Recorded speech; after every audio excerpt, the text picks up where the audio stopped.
Okay, this is Becca Meyer. I'm here with Tom Koch at Grand Island Senior High. The time is 2:30 on the 17th of October, 2016. I'm going to start out with some preliminary questions. If you could tell me a little bit about yourself, like where you were born and where you grew up. Okay, I was born in 1952, Lincoln, Nebraska. Went to school in the Lincoln Public School Systems, graduated from Lincoln East, went to UNL. I'm married, have two daughters. Both of them are UNL graduates. Both are living in Lincoln. All right. Oh, I have taught history and government in the Grand Island Public School System for about 38 years now. Okay. So during the Vietnam War, how old were you when you first became aware of the war? I remember that I was in junior high in those days, so it was about seventh grade, and I remember a teacher asked me to do a report on the Vietnam War. Oh, this would have been probably 1965, 1966, so it was just starting to develop. Primarily got my information from things like Time magazine and so forth, and all of us students in the class had to report on things like the Vietnam War, but not a great deal of depth. Okay. So did you feel like the news coverage was like pretty accurate, or do you have any feelings about how the news coverage was during that time? I don't feel like the news coverage was not accurate in that time period, but obviously now, after teaching history for so many years, I probably have a little bit better perspective. I'm certain that the government presented its side of the Vietnam War, particularly in the early years. From my historical perspective, you now learn Daniel Ellsberg, the Pentagon Papers revealed a lot of misinformation from the Johnson and Nixon administrations. Right. So you said you were living in Lincoln at this time? Right. And so you're in middle school. Do you have any other distinct memories of that time? Well, when my a friend of mine lived a couple houses down the street, and we do sports and some other things together. His brother was in the Marines, had an older brother, and just seemed like we thought it was cool that you're in the Marines, and some vague reports of some of the things going on in the fighting, but really no distinct memories of Vietnam from my junior high days. Now, as high school, the protests started to mount. So I was in high school late 1967 through 1970.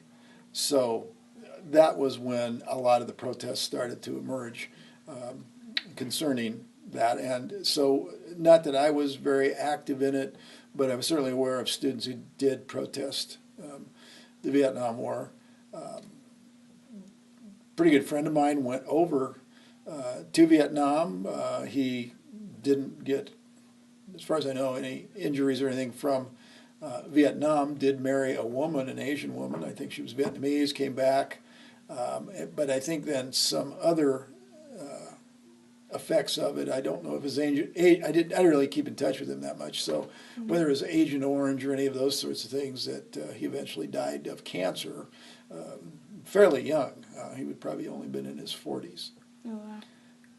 Now, I can continue telling stories if you'd like. Yeah, this is... Okay, continuing on, about the time I was starting on campus was the Kent State. I was actually still in high school, but Kent State was fresh in everybody's mind. Mm-hmm. I do know at University of Nebraska, as in most colleges across campus in that time period, protests emerged. Some students tried to burn down the ROTC building at UNL. That didn't get very far at all. I believe one of the UNL professors was very active in the movement. Again, a friend of mine who was a year older and was already taking some classes had this person, thought he was a good professor, but I think he lost his job over the protests that he was involved with. Now, this is much later, after, as far as another just personal reminiscence of it. When I moved to Grand Island, had been living in Grand Island for a few years, my next door neighbor was an old Vietnam War vet. And when I say that, he was only a few years older than I, but he had fought in Vietnam and had served in the Mekong Delta area. And I believe he said he was with the 196th Regiment, which doesn't have a tremendous amount of meaning, but I do know that he was wounded. His leg developed an infection, and they were considering amputating his leg, and he insisted they not, and finally the antibiotics took hold, so he saved his leg. Now, coming back from Vietnam, I don't believe he was ever addicted to drugs, although I think he did have issues with painkillers. He certainly drank a lot, and I don't know that he ever really felt like he had a niche in society. So he would have been probably one of the uncounted casualties of Vietnam. He drank heavily, worked at more menial tasks. I don't know how intelligent he truly was, but I do know that he eventually committed suicide. He probably roughly early 1990s, mid 1990s, 25 years, let's say, after his service in Vietnam, he locked himself in his garage and let his car engine run, committed suicide that way. So those are some of the personal things that, I distinctly remember right at this point. I have been to Washington, D.C., and I've seen the wall, and I think that's very moving.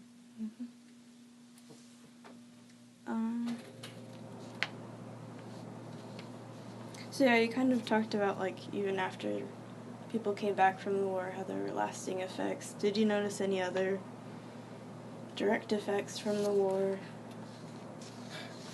Again, not so much personally, although there was definitely, my dad was a World War II veteran, and he certainly was against me going into the Army, but yet he was very supportive of the president and military action and things of that nature. I mean, he was not, so, I was very much of the opinion that the Vietnam War was the wrong place, wrong time. Even then? Even then, I think, and so he and I would often argue, but not so that we were not speaking terms or anything like that. Yeah. But,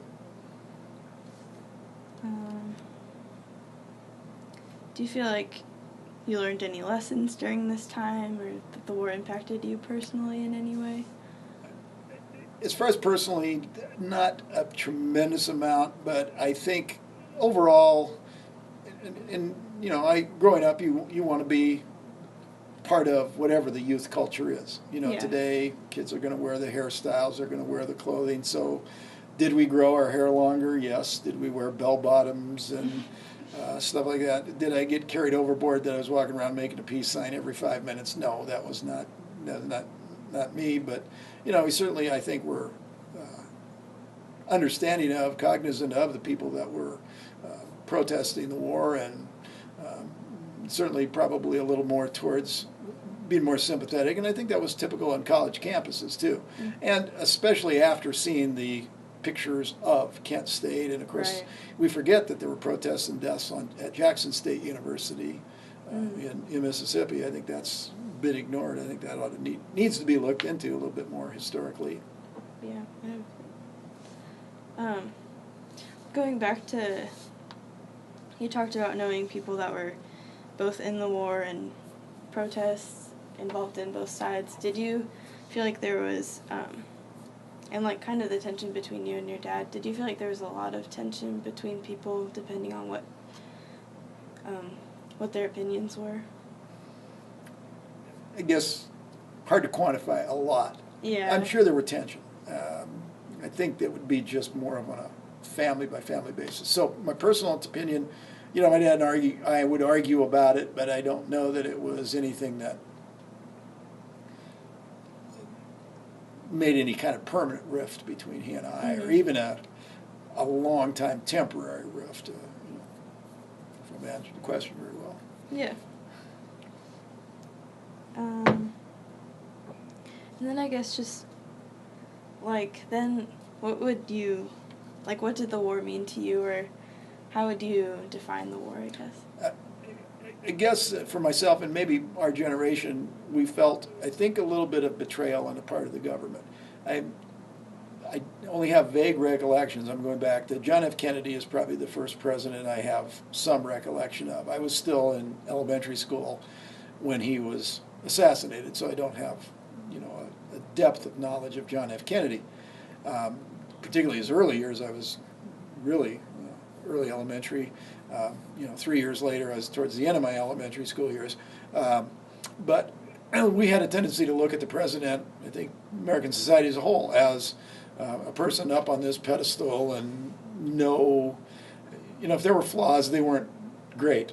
And I think the longer the Vietnam War went along, we had a tendency to mock the president. We had a tendency to dispute what the president, historically, there's the credibility gap of the Johnson White House, what the president and his administration was saying, and the reports that were coming back, the newspaper reporters, you'd see young at the time, like Dan Rather, they'd have filmed reports,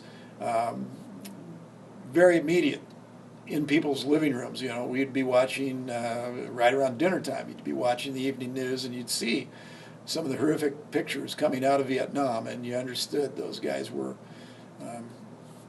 fighting and dying there. And then,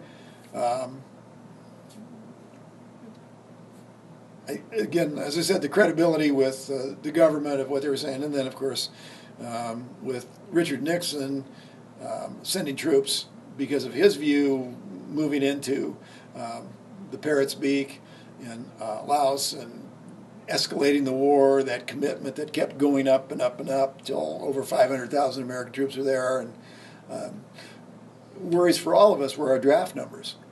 My draft number was about in the middle. So I wasn't too worried, and I had my student deferment. I know my brother-in-law, he had a very low draft number. He's about a year or two, about 2 years older than I, and he went into ROTC because he wasn't going to not go if drafted, but he got a student deferment and figured if he was going to be involved, he wanted to be an officer and that sort of thing. So he came out as an officer. They had actually a very good military experience, but by the time he graduated, the Vietnam War had pretty well wound down, so he did not have to serve in Vietnam, and I think he was very grateful for that. I think the comic story I've told my students in the past is actually a friend of my cousin who was quite stocky, and he realized that he was about 5'6" in height, and they had a size requirement, and he decided, since he was pretty well several hundred pounds anyway, 5'6", he in essence ate himself out of the military. He just kept putting on weight and weight until he was like over 300 pounds, and I think that was enough to get him a deferment. And then once the war ended, then he kind of began dieting again and got down to more normal proportions. So that was kind of a unique thing that he did. And there were people you heard rumors about, nobody that was ever close to me that, had migrated to Canada because they wanted to get out of the war, conscientious objectors. Another friend of mine, brother, who got drafted but was able to get into non-combat duties, basically stayed stateside, was a clerk typist. And for him, the Vietnam experience wasn't all that dangerous, deadly, traumatic, or it's a couple years in the military for filing papers. There's quite a range of emotions there. I do think we even, a lot of us probably regrettably now, were not very appreciative of the vets that went over there and the sacrifices they made. Again, historically, this is not my opinion, but historically, a lot of people believed that we were sending over the worst people to Vietnam. In other words, people that couldn't go to college, they weren't bright enough, or they weren't, wealthy enough to be able to find ways to get out of. We're looking at political figures today that's been brought up. Like George W. Bush. Should he have been in Vietnam? Maybe. His dad served and was a fighter pilot in World War II. George W. Bush was in college, ROTC, basically flying airplanes and not anywhere close to the combat zone. Do we disrespect or respect people who found ways to not go over to Vietnam? It's an interesting story and don't have an answer. Yeah. That's also interesting that it's like Um, you find that often, that a father was in World War II and then the son was in Vietnam, a generation. And some families are that. They just have that military tradition. Now, my dad was, not that he was in any heavy combat or fighting in World War II, he just disliked his experience so much that he never really encouraged me, to a certain extent even discouraged me from going into the military. We've kind of talked about this already, but have your views on the war changed over time at all? I would say not much. I mean, I think I have a better insight as to why we're there, but I still, at the time, I thought it was a mistake, and I would not disagree with that. If there was any change in perception, it was that, again, we probably should have done a little bit more to honor the people that fought over there, even though we disagreed with the war. Probably were. Really, we wanted to forget about the war, so it was easier to push those people to the side rather than, maybe honor them with some parades and things like that when they came back. And I think a lot of the Vietnam vets, that's the way they feel too. I'm trying to kind of band-aid it and just forget about it. So yeah, once the war was over, do you feel like things returned to normal, or people maybe tried to return to normal too fast, or? No, I think we actually, I think the military learned a lot of lessons there, and I think there's been an upgrade in the military, respect for the military, respect for veterans, and I think that has been a process that's, been very good for the country. I think it's, the fighting capabilities. I think they learned some lessons. You don't send over people who don't want to be there to fight. Right. You try to give them, more rationale for being in combat. Certainly, we brought back a lot of veterans who were addicted to drugs. The drug culture was there prior to Vietnam, but Vietnam certainly accelerated it. And we may have lost the war on drugs somewhere in the late 60s. Now, I think there's been more realistic, some of the movies that have come out since if you look at the media, or the entertainment media, I'd recommend looking at a movie like John Wayne, the Green Beret, where it was virtually John Wayne fighting a World War II style Vietnam War, which was not really very accurate, and very positive of what was going on in Vietnam. Then you look at another movie like Apocalypse Now or Full Metal Jacket, where they're more focusing on the darkness of it, the almost insanity of the war, the lack of goals, just almost destruction for destruction's sake. And I think that's a tremendous shift in attitude reflected in movies and television shows. That's true. Very true. If I was recommending somebody studying Vietnam and wanted to get an insight, take a look at that. Popular music, I think when you were in class, I played a little bit of that to you when we talked about the Vietnam. Certain Crosby, Stills, Nash and Young with Ohio. I think we were about as close to social revolution in the United States as we've been since at least the Great Depression, maybe as far back as the Civil War, given the violence and widespread nature of the student protest. So there's just like a lot of changes, it sounds like. I hope so. I think the bad and negatively we've obviously, and I think we're reaping some of that now in the 2016 election. But we do not look nearly as much at issues as we do at the background, the lives of our leaders. We're more likely. We're so critical of Richard Nixon that now.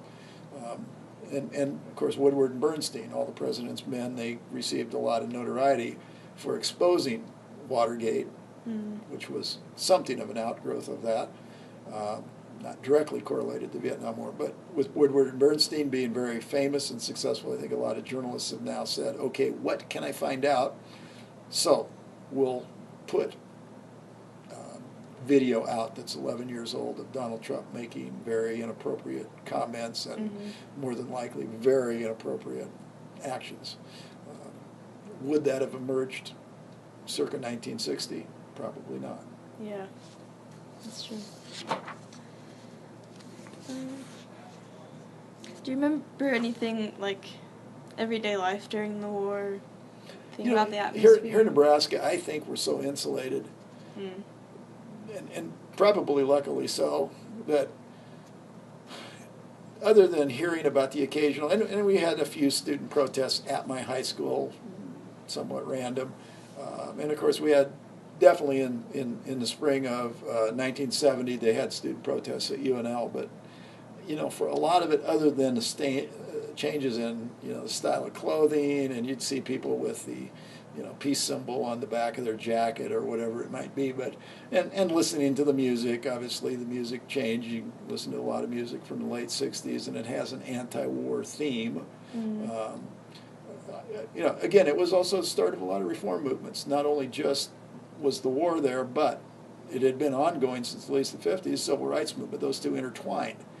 And sometimes the violence that was there in those decades starts to emerge where, Martin Luther King Jr., widely admired for, his nonviolent approach, but he and other civil rights leaders are assassinated, and then you get a very militant group. You get Bobby Seals and Malcolm X, and I'm sure there's others I'm skipping right at the moment, that Huey Newton, all of them with more of the attitude of, we're going to use violence to gain our, if we don't get what we want.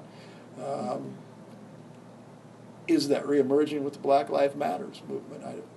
Again, it's I've difficult wondered to that. make that call. But certainly a more militant African American community starts to emerge during that time period. Yeah, do you see any other similarities between then and now what's going on in politics? Well, other than what you've already what said. I've already said.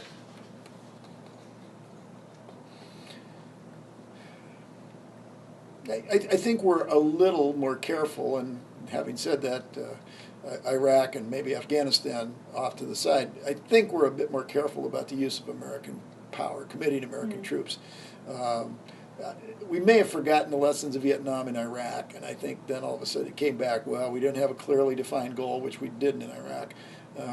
We started out with small numbers, and then it escalated until we had large numbers, and there was not, originally when we went to Iraq, I think, since we were looking for weapons of mass destruction, we had a clear goal. I think the American public was fairly supportive of it. The longer we went on, the less we found, less goals we had. I think the support deteriorated, and I think that's very, very easy to correlate between what went